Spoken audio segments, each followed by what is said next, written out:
What's up, YouTube? It's your boy JB. We back at it again real quick. Just for a quick video. Got to pick up my hair, so don't worry about me, man. I'm just trying to pick my hair out real quick. You feel me?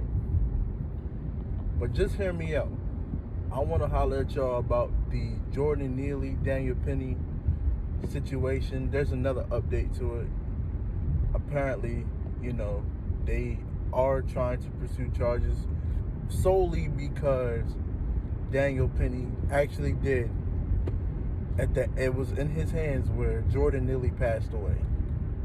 So you don't need a reason. If somebody dies and it's because of you, you can be charged and you could go to jail. You don't need any other reason for that. Even if it's self-defense, depending on where you at.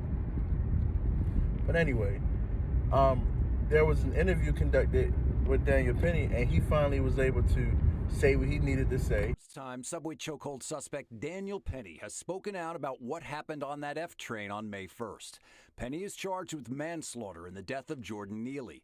Neely was reportedly shouting at subway riders when the Marine veteran Neely put him in a long chokehold that took Neely's life. In an interview with the New York Post, Penny said, "This has nothing to do with race. I am not a white supremacist." He went on to say, "I love all people. I love all cultures. You can tell by my past and my travels and adventures around the world. I was actually planning a road trip through Africa before this happened." Penny's actions have sparked outrage and protests, many asking what if Penny was black and Neely was white? Why did the chokehold go on so long? Neely attorney Dante Mills fired back at Penny's words, saying it was an advertisement to soften the public's view. He tells Pix11 in a statement, "We never called him a white supremacist. We called him a killer. We don't care how many vacations he's been on. We want to know why he didn't let go of the chokehold until Jordan was dead. Your planned drive through Africa can't explain why you thought you had the right to take someone's life, even if they were houseless and had mental illness." Freelance journalist Dana Kennedy conducted the interview for the New York Post. She had this to say. I'm just speculating here. This is just my theory. But he didn't seem like somebody that really lost it in the moment and, realizes he went too far. My take on it was something bad maybe really did happen on that subway. There is a huge divide on Daniel Penny in the court of public opinion, but ultimately, Daniel Penny's fate will be decided by a jury in a court of law. Him waiting this long was genius because he got to get all of the talking heads and all the pundits, and everybody was able to say what they wanted to say. He just sat back, and I'm guessing his lawyer probably told him not to say anything. And once he got on that interview, he was able to take the gloves off and just be totally honest. But a lot of people fail to realize is he's not racist. And he saved those people on the train. I mean, there's so many situations in New York that just happened within the last few years that they're not doing a great job with holding a control over crime. So situations like the Jordan Neely case can be avoided if they kind of beef up the security. The subways in New York, especially at night, those are damn near war zones. A lot of people fear for their lives, even if they live in New York and they're used to what's going on. Getting on the subway is not something that people are very privy to. But people are failing to realize there's nothing wrong with self-defense. If a person is threatening you, it doesn't matter how big you are and how small the person who's threatening you is. We as a society are softening to the point where there's no accountability for actions. Hence, while crime has softened or crime has heightened and security and policing has softened, there's no accountability for the crimes, no accountability for what we say, no accountability for what we do. And because of that, here's the society that we're going to. If a man, I don't care how small he is, he comes at you talking about, "I want to kill you," it don't matter, I'm okay with going to jail for the rest of my life, he's not going to sit there and try to take your purse. He's not going to try to commit a misdemeanor. He's going for broke. Does not sound like a person who, first off, is sane. Okay, so he's insane. Nobody knows that he's got mental problems. Nobody knows him. You feel me? So he gets on the train or the subway and he starts talking that crazy nonsense. Nobody knows him. They might have known him as the Michael Jackson impersonator, but people get on the train and they don't always know who's on it and who's, what's going on. And that is what happened. And once you watch the video, if it's still out there, Daniel Penny wasn't by himself, and he goes over what happened. He wasn't by himself when he was subduing Jordan Neely. There were other people helping, damn near praising him, thanking him. You know, there was other people, and they were people of color that he saved. He didn't just save a subway full of white people. If that was the case, then things would be a little bit different. Maybe in the eyes of just optically, things will be different. Things wouldn't be truly different because it doesn't matter what color the people are that he's, saving. He's saving people. He's a hero.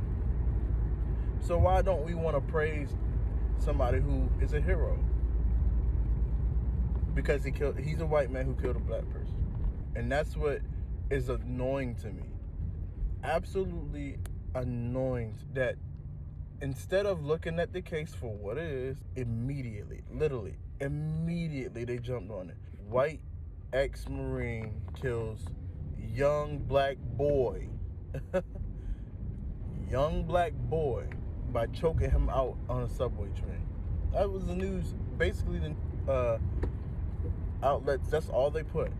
And what they do once, what's his name, BCP, Black Conservative Perspective, he calls them black scholars. Once these black scholars are exposed for what they're doing, the media tries to flip it and make them seem like, first of all, great citizens of the world, law-abiding, In my previous video, I explained that Jordan Neely was arrested over 44 times.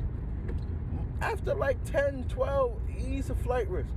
Put his ass in jail. Why do you need to be arrested 40-something times? That right there shows who dropped the ball. The city of New York. His ass should have been in jail and stayed in jail under the jail. Should have been on probation. There should have been more supervision of him, especially if he's got mental problems. If we're not going to bring back these mental hospitals because of all the wrong and how horrible they were, fine, you don't have to do that. You don't want to put him in a psych ward, you don't have to do that either. But he needs to be supervised if he's committing crimes and he's got issues mentally. That only makes sense. But we're not in a society that makes sense for the right reason. We're in a society that'll make sense of the wrong reason. We're tired of black boys being killed at the hands of white people. We'll be quick to say that. But we're not quick to say we're tired of black boys being killed in general. Who's killing black boys? I'll save that for another video. But I'll tell you what, it ain't police officers and it ain't white men. That ship has sailed centuries ago. White men ain't going out trying to kill people. Emmett Till is an entirely different situation. And that might not have been recorded every single time because he might have been a special case. However, it wasn't happening as much as we trying to make it seem. Outside of his mother going forward with it. That's why he got the publicity that he got. Rest his soul. What happened was so gruesome and so disgusting and such an outlier of reality that when people saw it, that's why it got national coverage. That's why it's still a story to this day. That's why they can sit there and remake the story 3, 4, 5, 6 times and it still be relevant. Going back to Daniel Penny, I don't think he needs to go and serve any time in jail because what was going on was he wasn't even trying to be heroic. He was just trying to do what he thought was right. He's a Marine who fought for this country.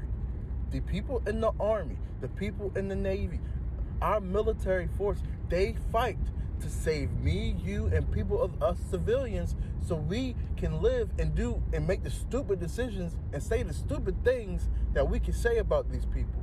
This man fought for us. He might not have fought for a long time. Okay, whatever. He's still a Marine. He went through the process of being a Marine. A lot of people, myself included, aren't built for that. He did it, period. So because he did it and he fought for this country to save civilians, what can you expect him to do? No, he did not snap.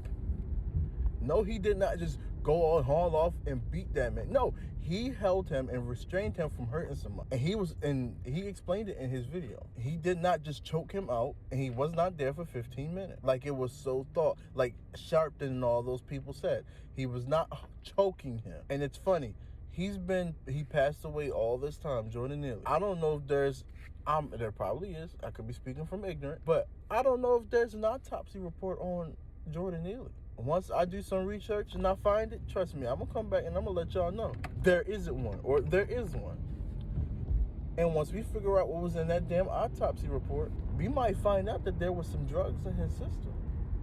Or we might have found out that he might have had a heart problem, or he might have, there's so many different reasons why he could have passed away, because based off of the information that Daniel Penny provided, he did not just choke him. And he's a Marine, so he's a trained killer. So if he wanted to choke out Jordan, I can't even finish the point without saying how stupid it is to sit there and say he choked him out. If he wanted to truly choke out Jordan Neely, it would not have taken 5, 10, or however long y'all trying to make it. He would have choked him out, and it would have been what it was. It'd have been over with. He's a trained killer. But anyway, man, I'm gonna holler at y'all. Y'all be easy, man.